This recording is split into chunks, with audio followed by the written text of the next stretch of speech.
Tonight, I'm taking you somewhere beautiful, and you get it all to yourself. A white cottage on a lake at the end of a long, winding road. Nobody needs anything from you there. Nobody is arriving. The place is yours, and the whole evening is yours. And there's nothing in it that needs to be done. You don't have to follow every word. You don't have to remember any of it. If you are asleep before we reach the water, that was the whole point. Let your eyes close.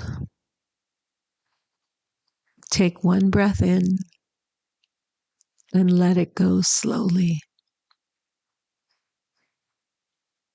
The next one slower than the last.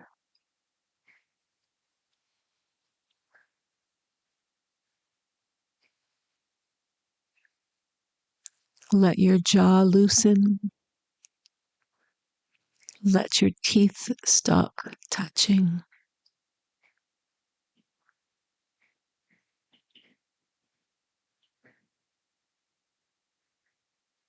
Let your forehead smooth out.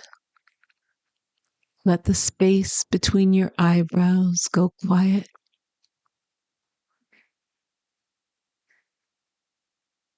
Let your shoulders come down away from your ears.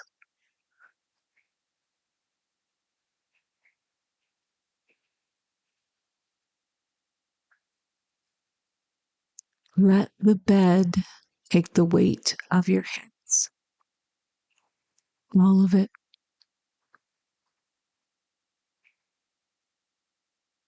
Hands heavy. Feet heavy.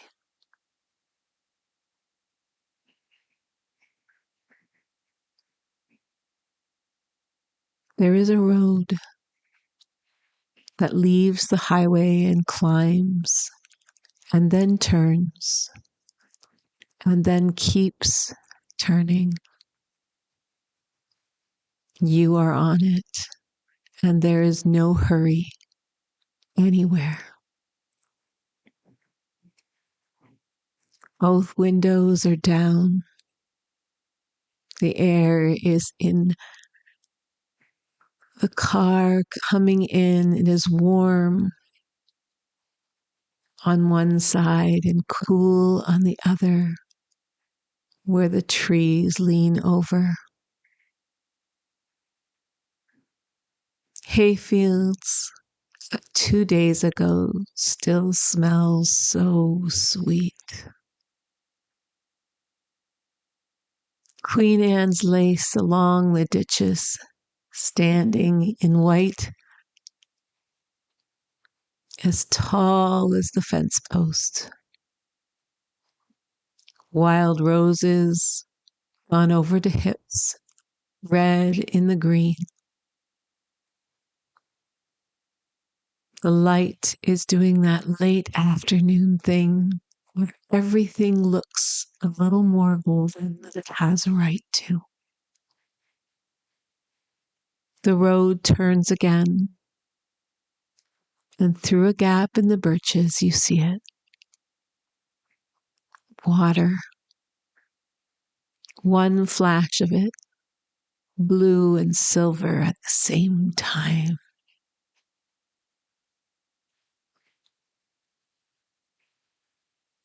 And then the trees again, and then more water, closer. Nobody knows exactly where you are this evening, and nobody is looking.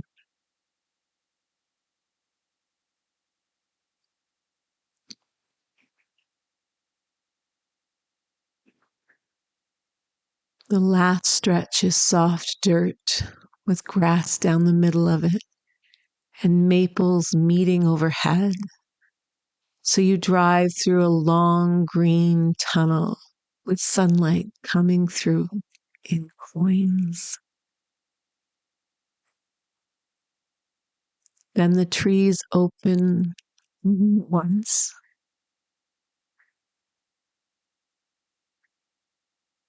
A white cottage, small and low, with a blue door and a wide porch and a tin roof going warm in the sun. A garden in front of it is a happy mess. Sweet peas climbing on a bit of string. Cosmos leaning over the path. Lavender at the edge with bees still working on it.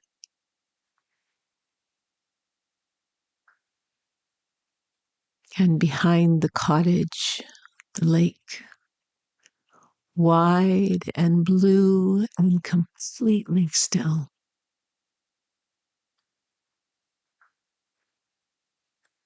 You turn the engine off and hear it all arrive. Water against the shore, a red-winged blackbird in the reeds, wind moving through the poplars, which sounds just like rain, but it's not. The key is hanging on a nail beside the door, because that's the kind of place this is. Inside, the blue door opens easily, and the whole inside of the cottage is full of light. White walls, wide painted floorboards, warm under your bare feet, where the sun has been lying on them all afternoon. Windows on 3 sides, every one of them open, with white cotton curtains lifting and falling in the breeze. The air smells like sun on old wood and lake water, and the lavender coming in through the window.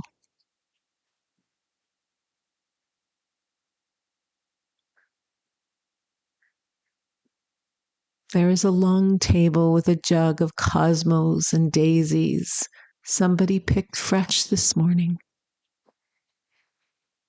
A bowl of peaches next to it. A pot of honey with the spoon still in it.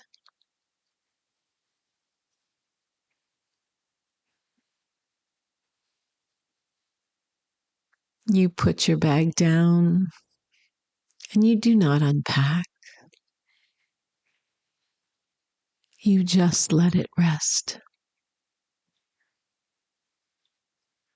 At the far end in the alcove, the bed is made up in white linen with a light quilt folded across the bottom, and the window above it looks straight out at the water.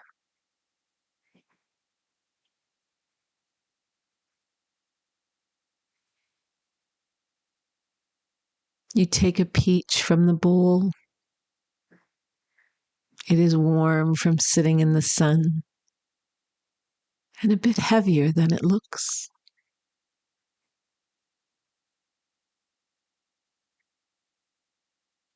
The skin gives under your thumb.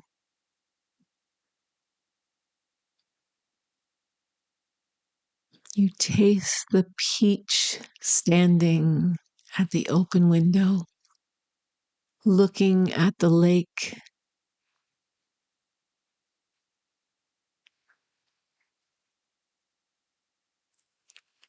And the juice runs down your wrist. There's no one to hand you a napkin or comment on what happened. The breeze comes off the water and lifts the curtains against your arm and drops again.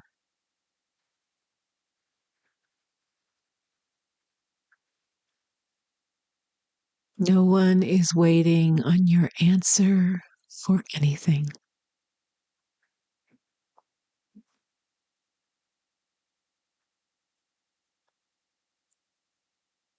The path to the water is 30 steps of warm pine needles and smooth rock.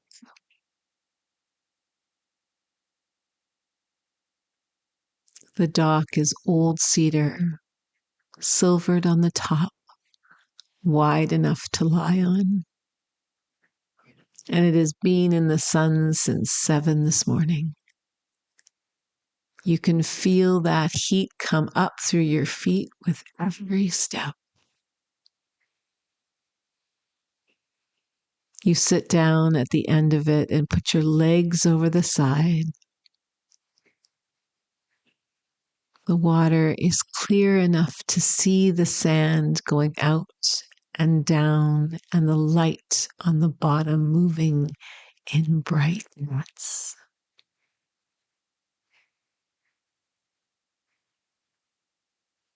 You put your feet in. It's cool for a second, and then it is perfect.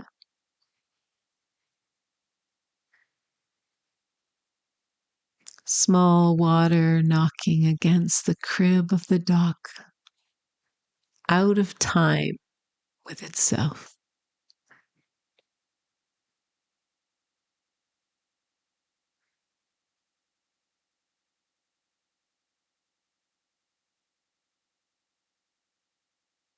Out in the middle, a fish takes something off the surface. One ring spreading and spreading until it's gone. Swallows are working low over the water, turning without deciding to. You lie back on the warm boards and look up, and the sky is enormous and pale blue and going gold at the edges. The light looks like honey. The sun comes down towards the far shore and everything changes color without appearing to move.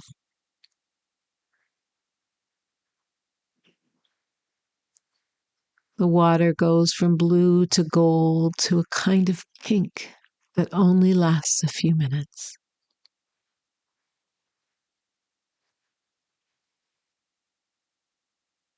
The birches on the point light up white and then rose.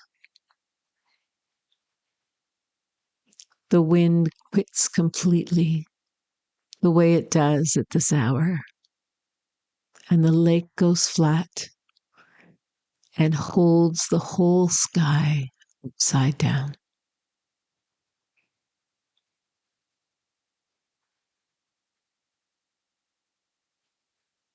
A loon calls somewhere off to the left, that long note that rises and then bends.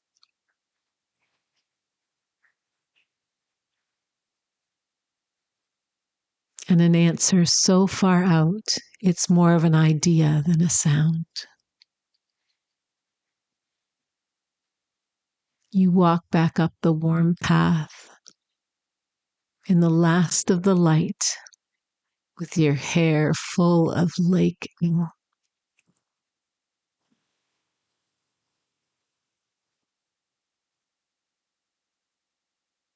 There is a chair on the porch with a cushion faded to almost nothing and a wool throw over the back of it for exactly this hour.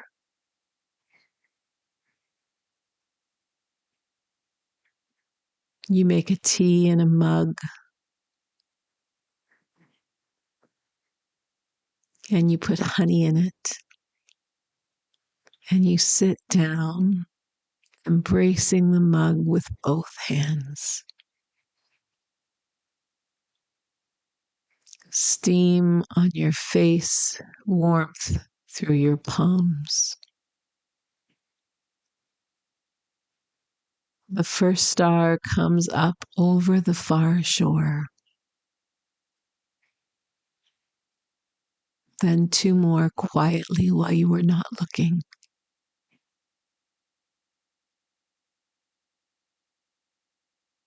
Crickets start in the long grass, not loud, just steady. The moon comes up behind the trees and lays a long silver road straight across the water to the end of the dock.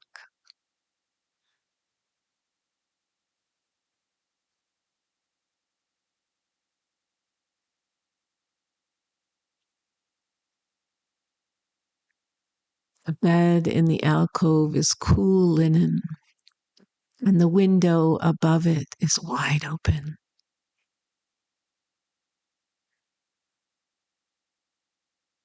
The breeze comes in over your face, and everything below your chin is warm under the quilt.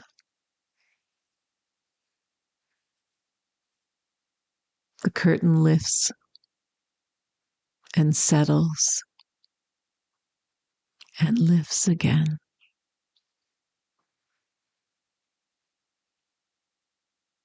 The lake is out there holding the moon,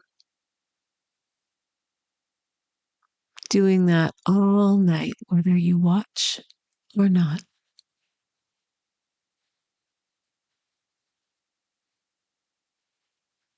Water against the shore, crickets in the grass.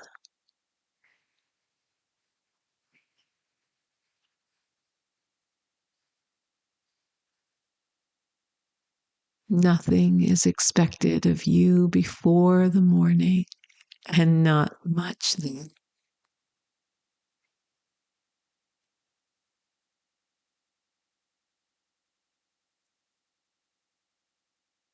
You can stay as long as you like.